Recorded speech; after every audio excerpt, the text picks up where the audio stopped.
সকালে ঘুম থেকে কিন্তু শুরু হয়ে যায় এক প্রকারের যুদ্ধ। এটা কিন্তু এক আধ দিন নয়, এটা হলো প্রত্যেক দিনের routine. Hello everyone, good morning. আজকে ব্লগটা স্টার্ট করলাম মেয়ের টিফিন দিয়ে। স্কুল টাইম হয়ে গেছে, মেয়ের আজকে সকালবেলা উঠে বায়না শুরু হয়ে গেছে, স্কুলে যাবে। শুধু এক পাশে তাড়াহুড়ো আর এক পাশে মেয়ের কিন্তু বায়না বা বলতে পারো জেদ, সে যাবে না।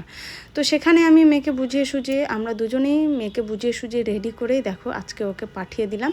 আর আজকে ওর ফেভারিট টিফিন দিয়েছে, যেটা হলো ম্যাগি। শোনা কিন্তু ম্যাগিটা ভীষণ পছন্দ করে, তবে বেশিরভাগ ক্ষেত্রে ওকে ম্যাগিটা দেওয়া হয় না। তো যাক গিয়ে সুন্দর করে টিফিনটা রেডি করে আমি কিন্তু সোনাকে রেডি করেই দেখো বেরিয়ে পড়লাম।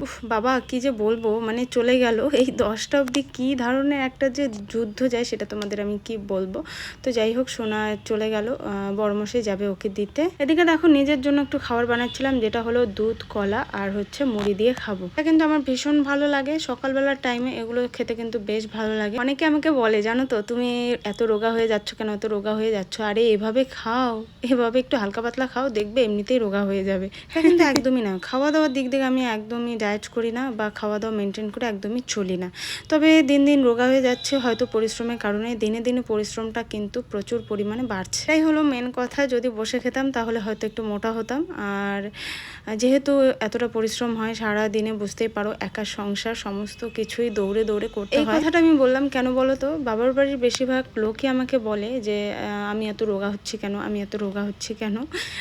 রোগা কেন হচ্ছে আমি নিজেও জানি না। খাওয়া দাওয়ার দিক দিয়ে আমি কোনো রকমের ডায়েট, তাদের মনে এই কোশ্চেনটা থাকতেই পারে, যেহেতু আমি একটা সময় ভীষণই মোটা ছিলাম, যার কারণে হয়তো এই কোশ্চেনটা হয়তো তারা করে। আগে এখন যেহেতু পরিশ্রম হয় যার কারণে রোগা হচ্ছি, তবে এখন কিন্তু বেশ ভালো লাগে, যেহেতু শরীরটা অনেকটা ফিটিংস হয়ে গেছে, বা যে কোনো ড্রেসপত্র পরলেও কিন্তু বেশ ভালো লাগে। আর মোটা শরীরে কিন্তু একদমই ভালো লাগে না, আর কাজ করেও কিন্তু একদমই আরাম পাওয়া যায় না।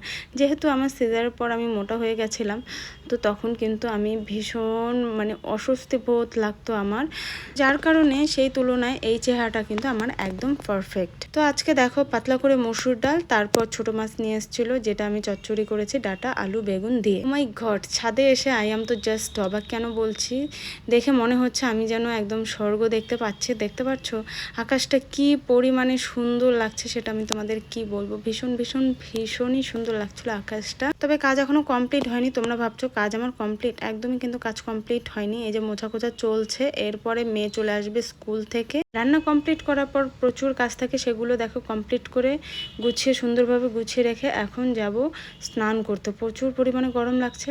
চলো তাহলে আজ আসি। আজকের এই ছোট্ট ব্লগটা কেমন লাগলো অবশ্যই কিন্তু কমেন্টে জানি। দেখা হচ্ছে নতুন আরেকটি ব্লগে। প্রত্যেককে টাটা। হ্যাঁ, তোমরা কি করো বলো তো, ভিডিও দেখো অথচ তোমরা লাইক কমেন্ট করো না। অবশ্যই একটা করে লাইক কমেন্ট করে যাও, ভালো লাগবে। টাটা।